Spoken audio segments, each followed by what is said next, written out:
성경 말씀 봉독하겠습니다. 출애굽기 24장 12절에서 18절 말씀을 봉독하겠습니다. 출애굽기 24장 12절부터 18절까지 말씀을 제가 봉독하겠습니다. 12절부터 봉독합니다. 여호와께서 모세에게 이르시되 너는 산에 올라 내게로 와서 거기 있으라. 네가 그들을 가르치도록 내가 율법과 계명을 친히 기록한 돌판을 내게 주리라. 모세가 그의 부하 여호수아와 함께 일어나 모세가 하나님의 산으로 올라가며 장로들에게 이르되 너희는 여기서 우리가 너희에게로 돌아오기까지 기다리라. 아론과 훌이 너희와 함께 하리니 무릇 일이 있는 자는 그들에게로 나아갈지니라 하고, 모세가 산에 오르매 구름이 산을 가리며 여호와의 영광이 시내산 위에 머무르고 구름이 엿새 동안 산을 가리더니 일곱째 날에 여호와께서 구름 가운데서 모세를 부르시니라. 산 위에 여호와의 영광이 이스라엘 자손의 눈에 맹렬한 불같이 보였고, 같이 읽겠습니다. 모세는 구름 속으로 들어가서 산 위에 올랐으며 모세가 40일 40야를 산에 있으니라. 아멘. 오늘 이 시간에는 율법과 계명이 가르쳐 주는 것, 율법과 계명이 가르쳐 주는 것, 이런 제목을 가지고 하나님 말씀을 증거하겠습니다. 하나님께서는 이 모세가 이스라엘을 가르칠 수 있도록 율법과 계명을 친히 기록한 돌판을 모세에게 줄 것이다, 이렇게 말씀하고 계시는 것을 보게 됩니다. 오늘 본문 12절에 보면 여호와께서 모세에게 이르시되 너는 산에 올라 내게로 와서 거기 있으라. 내가 그들을 가르치도록 내가 율법과 계명을 친히 기록한 돌판을 내게 주리라, 이렇게 말씀하셨습니다. 그래서 모세는 시내산에 홀로 올라가서 하나님의 그 영광, 하나님의 임재하신 가운데 40일 40야를 그곳에 머무르면서 율법과 계명을 하나님께 전수를 이제 받게 되죠. 그런데 여러분, 여기에서 이제 우리가 생각해 봐야 될 게 뭐냐 하면, 분명히 12절에는 뭐라고 했습니까? 내가 율법과 계명을 친히 기록한 돌판을 내게 주겠다 하셨잖아요. 그러면 우리는 뭘 생각하냐면 십계명 돌판만 생각하거든요. 십계명 돌판만 생각하면 하나님께서 뭐 돌에다 새겨주는데 40일이나 걸렸나? 그죠? 우리 십계명만이라고 생각을 하게 되면 이런 좀 오해를 하게 된단 말이죠. 그러나 여기에서 하나님께서 이스라엘 백성들을 가르치도록 율법과 계명을 친히 기록한 돌판을 내게 주리라라고 말씀하셨던 것은 십계명만을 지금 이야기하는 것이 아니고 그 표현 그대로 율법과 계명, 율법과 계명을 주시겠다라는 그런 말씀이거든요. 그러면 앞서 우리 이제 모세가 하나님한테 십계명을 받았어요. 그래서 백성들한테 말해줬습니다. 그것만 아니라 그 십계명을 지키면서 사는 삶에 있어서 세부적인 그런 규례들도 이스라엘 백성들한테 몇 장에 걸쳐서 지금 이야기를 했거든요. 그런데 또다시 지금 하나님께서 모세에게 시내산에 올라오라 해가지고 율법과 계명을 지금 주시겠다라고 말씀을 하시거든요. 그러면 이 십계명 돌판도 아니고 이 율법과 계명은 어떤 것인가 하는 겁니다. 이때 받은 율법과 계명이 뭐냐 하면 이제 25장부터 31장까지 나오는 내용인데, 그 내용이 뭐냐 하면 성막하고 관련된 율법과 계명을 지금 말하는 것입니다. 그래서 지금 이스라엘 백성들에게 십계명을 또 십계명에 관련된 세부적인 지침들을 백성들한테 다 가르쳐 줬어요. 그죠? 그리고 나서 다시 시내산에 올라가서 하나님으로부터 율법과 계명을 받습니다. 근데 그 율법과 계명이 뭐라고 했습니까? 성막과 관련된, 예, 성막의 설계, 성막의 건축, 성막 안에서 지켜 행해야 할 모든 일들에 대해서 하나님께 이런 말씀을 모세가 받게 되는 거거든요. 그럼 여러분, 지금 하나님께서 성막과 관련된 이 율법과 계명을 통해서 무엇을 가르쳐 주시려고 하는가 하는 겁니다. 분명히 모세한테 뭐라고 했습니까? 네가 백성들한테 가르쳐 줄 율법과 계명을 내가 주겠다 했잖아요. 그러면 그 율법과 계명이라는 것이 뭐라고 했습니까? 성막과 관련되는 거라 했잖아요. 그러면 단순히 하나님께서 성막의 설계도나 건축하는 방법이나 성막의 사용법만을 지금 가르쳐 주시려고 하는 것인가? 그렇지가 않다라는 겁니다. 여러분, 우리가 결론부터 말하면요, 성막과 성막 안에 있는 모든 기구들, 그리고 성막 안에서 드리는 모든 제사들, 그건 뭘 상징합니까? 우리 다 알고 있는 것처럼 예수 그리스도, 그죠? 메시아를 상징하잖아요. 예수 그리스도와 그분을 통해 행하실 십자가의 이 대속 사건을 계시하는 것이 바로 이 성막이거든요. 그럼 여러분, 왜 하나님께서는 지금 이 부분에서 예수 그리스도를 상징하는 성막을 지금 계시해서 주시고 또 성막에 관련된 말씀을 주시는가 하는 겁니다. 십계명 주실 때 같이 그냥 뭐 주셨으면 될 것 같기도 하고, 그죠?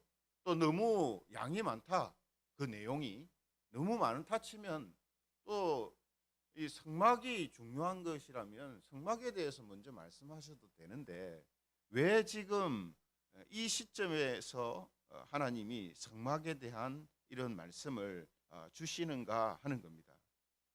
여러분, 앞서 말씀드린 것처럼요, 하나님께서는 먼저 십계명을 비롯해서 십계명의 시행세칙이라고 할 수 있는 여러 가지 이제 율례들을 백성들한테 알려주셨죠. 그때 이스라엘 백성들이 이제 뭐라고 한 목소리로 말하냐면, 이 모든 율법과 계명들을 우리가 다 지키겠습니다, 이렇게 이야기를 합니다. 그 내용이 오늘 이제 본문 앞에 내용에 나오는데요, 24장 3절에 이제 보면요, 모세가 율법에 대해서 다 이야기를 하고 나니까 24장 3절에 보면 백성들이 뭐라고 하냐면, 그들이 한 소리로 응답하여 이르되 여호와께서 말씀하신 모든 것을 우리가 준행하리다, 다 지키겠습니다, 이렇게 약속하고 맹세를 하는 이런 이제 모습을 이스라엘 백성들이 보입니다. 그때 여러분, 하나님께서 너희들이 이런 것을 지키라 이렇게 하셨을 때 백성들이 예, 우리가 다 지키겠습니다 라고 하면, 아이고 그래 기특하다, 그래 그렇게 해야지 하고 하나님께서 만족하시고 기뻐하셔야 될 것 같은데, 그죠? 또 모세도 어떻습니까? 그래 백성들아, 너희들이 그렇게 해야 된다, 너희들이 그렇게 해야 맞지, 이렇게 하는 것이 우리가 상식적으로 맞는 반응이잖아요. 그런데 여러분, 모세가 4절부터 어떤 행동을 하냐면 소로 번제와 화목제를 드리게 합니다. 5절에 보면 그렇게 나오죠. 이스라엘의 자손의 청년들을 보내어 여호와께 소로 번제와 화목제를 드리게 하고, 그 다음에 6절에는 뭘 합니까? 모세가 그 소의 피를 가지고 반은 제단에 뿌리고, 또 7절에 보면 언약서를 다시 백성한테 낭독하니까 또 백성들이 뭐라고 합니까? 여호와의 모든 말씀을 우리가 준행하리이다 또 하거든요. 그러니까 8절에 그 받아두었던 소의 피를 백성들한테 쫙 뿌리면서 모세가 뭐라고 하냐면, 여호와께서 이 모든 말씀에 대하여 너희와 세우신 언약의 피니라 이렇게 말씀하세요. 그러니까 지금 여러분 이런 모세의 행동이 좀 일반적인 상식과 좀 다르잖아요. 그죠? 한번 생각해 보십시오. 하나님께서 율법을 주시고 너희들 이것을 지켜라. 지켜야 너희들이 제사장 나라가 되고 하나님께서 약속하시는 복들을 받아 누릴 수 있다. 이렇게 전했습니다. 그러니까 백성들이 예 우리가 다 지킬게요 하면 아 그래 너희들이 그렇게 하니까 참 고맙다. 또 앞으로 잘하자 이렇게 해야 되는데 번제와 화목제 드리고 피를 받아서 잘 지키겠습니다 한 백성들한테 쫙 뿌린단 말이에요.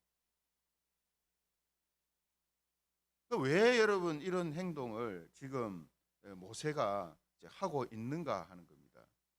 그런데 또 이제 놀라운 것은 뭐냐면 그렇게 하고 나서 11절에 이제 보면요. 모세하고 이제 장로 70인이 올라가게 되는데 산에 올라가게 되는데 11절에 보면 뭐라고 하냐면 하나님이 이스라엘 자손들의 존귀한 자들에게 손을 대지 아니하셨고 그들은 하나님을 뵙고 먹고 마셨더라 이렇게 돼 있어요. 여러분 지금 시내산에는 장로들도 그렇고 백성들도 그렇고 가까이 가지를 못합니다. 가까이 가면 어떻게 된다 했습니까? 죽는다 했거든요. 그래서 모세 혼자 산에 올라가고 여호수아도 따라가서 저 밑에 멀찍이 있었단 말이에요. 근데 지금 오늘 11절에 보면 뭐라고 되어 있습니까? 이스라엘 자손들의 존귀한 자들에게 여러분 이 존귀한 자들이라는 표현도 갑자기 왜 그들을 존귀한 자라고 지금 표현하고 있고 또 손을 대지 아니하였다 했습니다. 손을 안 댔다는 말은 하나님께 가까이 나아가고 하나님을 뵈면 죽어야 돼요. 근데 안 죽었단 말이죠. 하나님이 그들을 살려두셨단 말이죠. 그 앞에서 먹고 마시는 것을 그냥 두었단 말이에요. 왜 그렇습니까? 이스라엘 백성들은 이렇게 생각했을 거예요. 아, 우리가 하나님이 하신 그 율법을 다 지킨다고 하니까 아, 하나님이 이렇게 우리를 가까이 오도록 하시는구나. 예? 일반적으로 사람들이 생각할 때 그렇게 생각할 수 있단 말이에요. 그전에는 절대 나오면 안 된다. 나오면 죽는다. 하나님 가까이 가면 죽는다. 이렇게 했는데 하나님께 가까이 나아가는 걸 허용하시고 그 앞에서 먹고 마시는 것까지도 하나님이 그냥 놔두셨단 말이에요.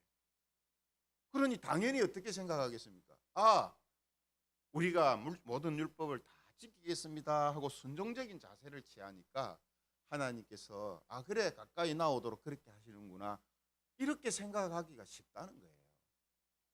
근데 여러분 하나님께서 이렇게 가까이 나아오게 하셨던 이유가 어디에 있습니까? 그들이 맹세하고 약속했기 때문이 아닙니다. 무엇 때문이죠? 번제와 속죄제를 드렸기 때문이에요. 지금은 성막이 없습니다. 성막이 이제 생기고 나서도 이스라엘 백성들이 하나님께 용납되고 하나님께 나아갈 수 있는 방법은 성막에서 번제와 속죄제 같은 제사를 드림으로 인하여서만 나갈 수 있어요. 가까이 갈 수 있습니다. 그러나 지금은 성막 자체가 없잖아요. 그런데 그들을 용납하시고 그들을 가까이 하시는 이유가 어디 있습니까? 방금 번제와 속죄제를 드렸기 때문에. 그들이 바로 그러한 제사를 하나님께 드렸기 때문에 하나님께서 그들이 나오는 것을 허락하셨다는 말이거든요. 그리고 나서 여러분 오늘 우리가 본문 읽었던 모세에게 뭘 주십니까? 성막의 식양에 대해서 가르쳐 주시거든요. 결국 성막을 통해서만 성막 안에서 행해지는 의식을 통해서만 피 흘림을 통해서만 하나님께 나올 수 있고 하나님께 용납될 수 있고 하나님을 뵙고 그 앞에서 즐거워할 수 있기 때문에 하나님은 성막을 이제 그들에게 허락하시고 가르쳐 주시는 거예요. 그러므로 여러분 지금 이스라엘 백성들에게 이 성막이 주어지지 않았다면 어떻게 되겠습니까? 그들은 하나님께 가까이 나올 수 있는 길이 없는 거예요. 조금 전에 지금 모세가 이스라엘 백성들에게 하라고 했던 이 번제와 속죄제는 사실은 성막을 통해서 나가는 것이 아니었거든요. 그죠? 그런데 왜 이 성막을 하나님께서 허락하시느냐 하면 이 성막이 바로 예수 그리스도를 통해 드려질 이 십자가의 제사를 의미하는 것이고, 성막 자체가 예수 그리스도를 드러내고 상징하는 것이기 때문에 그렇습니다. 그래서 성막의 기능 자체도 그렇고, 성막 안에서 행해지는 모든 의식도 그렇고, 성막 안에 있는 모든 기구들 하나하나가 다 예수 그리스도와 그분이 행하실 이 십자가의 대속 사건과 관련이 있다, 다 이것이. 그래서 하나님께서는 이 성막의 식양을 알려주시고, 앞으로 그들이 하나님께 나아갈 수 있는 길은 율법을 지켜서가 아니라 사람들의 죄를 대속하는 이 성막이 상징하는 메시아를 통해서만 가능하다라는 사실을 이제 성막을 통해서 그들에게 알려주시는 것입니다. 그러므로 여러분, 우리가 하나님께서 만약에 율법만 주시고 그 율법을 지키겠다라고 약속했던 이스라엘 백성들의 약속과 맹세만 있었다면 하나님께 가까이 나아갈 수가 없는 거예요. 그런데 그들에게 무엇이 주어졌습니까? 성막이 주어졌거든요. 그 성막이 주어졌기 때문에 성막을 통해서 하나님께 가까이 나아갈 수가 있게 됐단 말이에요. 마찬가지로 우리가 하는 어떤 것을 통해서도 하나님께 가까이 나아갈 수 없고 용납될 수가 없습니다. 우리가 하나님께 가까이 나아갈 수 있는 것은 바로 하나님께서 예수님을 우리에게 보내주셨기 때문이고, 그 예수님께서 십자가의 그 대속 사건을 행하셨기 때문에 우리가 그 사건을 믿음으로 하나님께 가까이 나아갈 수 있고, 하나님을 배울 수 있고, 하나님과 함께 기뻐하고 즐거워할 수 있는 길이 우리에게 열린 것이다라는 겁니다. 이런 의미에서 히브리서 10장 19절에서 22절 말씀은 이런 말씀을 우리에게 하고 있습니다. 히브리서 10장 19절에서 22절 말씀을 보면요, 그러므로 형제들아, 우리가 예수의 피를 힘입어 성소에 들어갈 담력을 얻었나니 그 길은 우리를 위하여 휘장 가운데로 열어놓으신 새로운 살 길이요, 휘장은 곧 그의 육체니라. 여러분, 예수의 피를 힘입어서 성소, 하나님 앞에 들어갈 수 있는 담력을 얻게 됐다, 이렇게 표현하잖아요. 그죠? 그러니까 성막을 통해서 하나님께 나아갈 수 있는 길을 지금 이렇게 해석해서 설명해 주고 있는, 그 성막이 바로 예수 그리스도시요, 그 성막에서 드려졌던 희생의 피가 바로 예수님께서 십자가에 흘리신 피다라고 지금 이야기하고 있는 겁니다. 그래서 22절에, 히브리서 10장 22절에 뭐라고 합니까? 우리가 마음의 뿌림을 받아 악한 양심으로부터 벗어나고 몸은 맑은 물로 씻음을 받았으니 참 마음과 온전한 믿음으로 하나님께 나아가자. 하나님께 나아가자.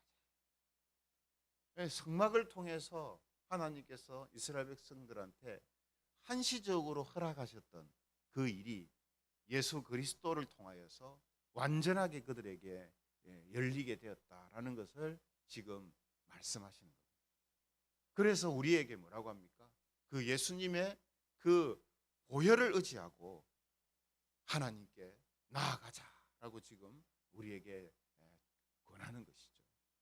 그러므로 성도 여러분, 오늘 예수 그리스도를 통하여서 우리를 구원하시고 하나님 가까이 나아가게 하시는 바로 이 일은 신약 시대에 갑자기 생겨난 일이 아니라 구약 시대의 성막을 통해서 하나님께서 계속해서 계시하시고 보여주셨던 바로 그런 구원의 길이다라는 사실을 우리는 다시 한번 확인하면서 저와 여러분들에게 바로 예수님을 통해 이러한 일이 일어났다라는 사실을 다시 한번 기억하면서 오늘 이 권유처럼, 이 권면처럼 우리가 참 마음과 온전한 믿음으로 하나님께 가까이 나아가고 그분과 동행하며 그분의 말씀을 따라서 살아감으로 인해서 하나님께서 주시는 약속의 복을 받아 누리는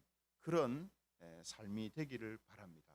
오늘도 하나님의 이런 약속이 우리에게 예수님을 통해서 이루어질 것이고 또 우리와 함께 하시는 성령 하나님께서 그것을 친히 이루어 주실 것임을 믿고 하나님과 동행하며 하나님께서 기뻐하시고 우리에게 자유와 평안과 행복을 누리게 하는 하나님의 뜻 가운데 살아가는 그런 우리 김해제금교회 모든 성도들이 되시기를 주님의 이름으로 축원합니다.